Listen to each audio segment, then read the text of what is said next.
வணக்கம் நேயர்களே, நான் உங்கள் மருத்துவர் எஸ்டி வெங்கடேஸ்வரன் பேசுகிறேன். அப்போ ஒபேசிட்டிக்கு நிறைய காரணங்கள் பார்த்தோம்.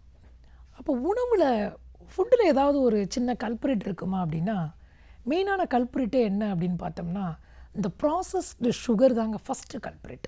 வேறு எதுவுமே இல்லை, ப்ராசஸ்டு சுகர் அப்படின்னு. நிறைய பாக்கெட்டில் எல்லாம் பார்த்தீங்கன்னா என்ன சொல்லுவாங்க அப்படின்னா, ஹை ஃப்ரக்டோஸ் கார்ன் சிரப் அப்படின்னு இருக்கும். இதெல்லாம் ஆனால் ப்ளேம் எதை சொல்லிட்டாங்க? உடல் பருமன்னாவே கொழுப்பு கொழுப்பு கொழுப்பு கொழுப்பை அந்த மாதிரி ஒரு பரம எதிரியாக்கிட்டாங்க. இன்ஃபேக்ட் கொழுப்புன்னு நம்ம காமனாக சொல்லக்கூடாது. நல்ல கொழுப்பு ரொம்ப நம்ம சாப்பிடாதது தான் ஒரு காரணம். அப்போ நல்ல கொழுப்பு சாப்பிட்டா நல்லது உடலுக்கு, இதயத்திற்கும் நல்ல கொழுப்பு மிக மிக அவசியம். ஃபேட் இஸ் வெரி வெரி எசென்ஷியலுங்க. எசென்ஷியல்னா என்ன? தேவை. அப்போ என்ன காரணம்? Processed sugar, simple sugar. என்ன சொல்கிறோம், அந்த ஒயிட் சுகரை மட்டும் ப்ளேம் பண்ணுறது, ப்ரௌன் சுகரெல்லாம் நல்லது அப்படின்னு இல்லை. அது ஒயிட் சுகரோ ப்ரௌன் சுகரோ, ஐ மீன் ஜாகரியோ கருப்பட்டியோ வெள்ளைக்கட்டியோ மண்டை வெல்லமோ, இவை அனைத்துமே நல்லது அல்ல. ஞாபகம் வச்சுக்கோங்க, அளவு மீறக்கூடாது. அப்போ இந்த மாதிரி ப்ராசஸ்டு சுகர் தான் முதல் கல்ப்ரேட். அப்புறம் பாலிஷ்டு ரைஸ். நம்ம என்ன பண்ணுறோம், அரிசியே கெடுதல் சார், இல்லை, பாலிஷ்டு ரைஸ், மோர் ப்ராசஸ்டு சீரியல். அப்போ எந்த விதமான எந்த தானியங்களாக இருந்தாலும் அது ரொம்ப ப்ராசஸ் ஆகியிருந்தால் அது உடல் எடை கூடுவதற்கு ஒரு காரணம்.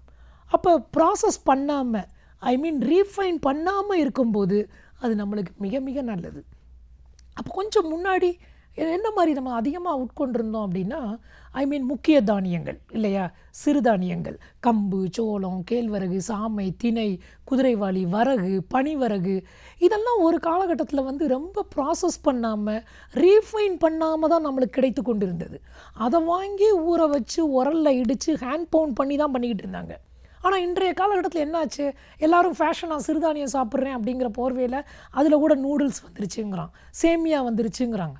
அந்த கன்சிஸ்டன்சியெல்லாம் நீங்கள் ரீஃபைன் பண்ணாமல் கொண்டு வர முடியாது. இன்னும் சில பேக்கெட்ஸில் பார்த்தீங்கன்னா மைதாவே அதில் சேர்க்கப்படுகிறது அப்படிங்கிறோம். அப்போ இதெல்லாம் சிம்பிள் சுகர். அப்போ இந்த சிம்பிள் சுகர் எல்லாமே ஒரு பெரிய கல்ப்ரிட். வேறு இல்லை, ஃப்ரூட் ஜூஸ் ரொம்ப நல்லது டாக்டர், அது இயற்கையானது தான். அதை நீங்கள் அந்த ஜூஸை ரொம்ப அளவுக்கு அதிகமாக குடிச்சிங்க அப்படின்னா அதில் உள்ள சுகரும் கூட கொழுப்பாக மாற்றப்படும் அப்படின்னு மறந்துடக்கூடாது. அப்போ அந்த ஃப்ரூட் ஜூஸாக இருந்தாலும் அதை ஒரு அளவோடு தான் குடிக்க வேண்டும், மறந்துடாதீங்க. லஞ்ச் டைம் சாப்பிட்டு ஒரு ஃப்ரூட் ஜூஸையும் குடிச்சிங்க அப்படின்னா சுகர் அப்படியே தூக்கிடும். அப்போ அது எல்லாமே உடல் பருமனுக்கு ரொம்ப ரொம்ப ஒரு முக்கிய காரணமாக இருக்கிறது. வேறு என்ன சொல்லலாம் அப்படின்னா, இன்றைய எப்படி ஒரு கமர்ஷியலாக இருக்குதுன்னு பாருங்கள்.